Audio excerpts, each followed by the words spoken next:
If your SEBO X series vacuum cleaner has stopped working, don't worry, it's a very common problem that I see every single week. I'm going to show you exactly what's causing it, how to fix it in under 10 minutes, and the best part is, it's not going to cost you a penny. Now, when I say it's a common problem, I mean it's a common problem. Every single SEBO that I have had in for repair in the last 3 months is because of this issue. Where the cable enters the handle on the vacuum cleaner, you get an internal break. Sometimes this can happen overnight, and sometimes you might have had intermittent power for a while. But in either case, we can sort it out very easily.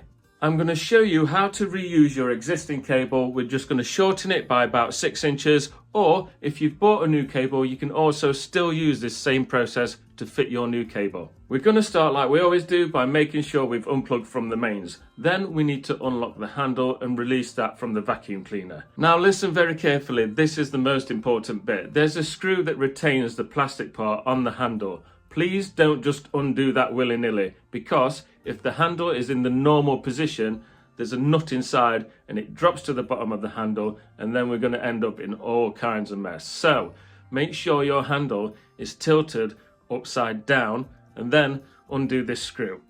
Keeping the handle in that position, we then need to just pull the plastic part upwards slightly until you see this part. Now pull the underside of the plastic handle away, and before we go any further, we're just going to put the handle back in its original position and put that screw in back into the nut so we don't lose the nut inside. That way, if the handle drops or anything, we're not in any trouble. We can then cut the cable short about 6 inches so you're getting rid of the broken bit. There's a little cable grip that needs to come off. There's 2 cross-headed screws that hold that in place, and then once that's got rid of, we need to disconnect it from the connectors. Again, a little cross-headed screw connects this to the handle. Once you've done that, we need to get the cable that we're refitting, or a new cable if you've brought one, to match the old cable. So we're making sure that the brown and the blue are the same length as the ones that we've just taken off. We can do this by just scoring the insulation with a Stanley knife and then giving it a wiggle and pulling off the insulation that's there, making sure we've not cut into the brown and the blue.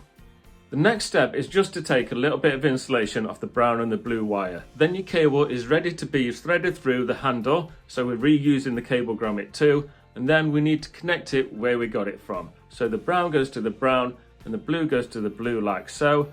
Tighten those connections and then lay the cable down inside the handle like so. We then need to fit the cable grip that we took off earlier, making sure that it bridges the insulation of the cable. This will stop it being pulled out of the handle, so it's very important. Do this up as tight as possible and then feed the wires through these little grooves on it so it all sits into place like so.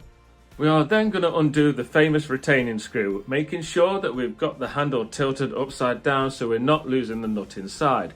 We can then ease the plastic part up and refit the part that we've had out. It refits like the top end first and then pushes down like so.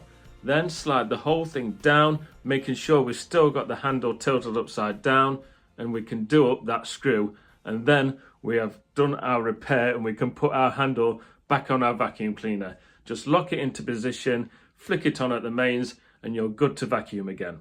I hope you found this video helpful. If you did, please don't forget to like it and drop me a thank you in the comments. If your SEBO, however, came to a more dramatic death, some smoke and perhaps some smelling of burning, then you might need a new motor, and that's what the next video is all about.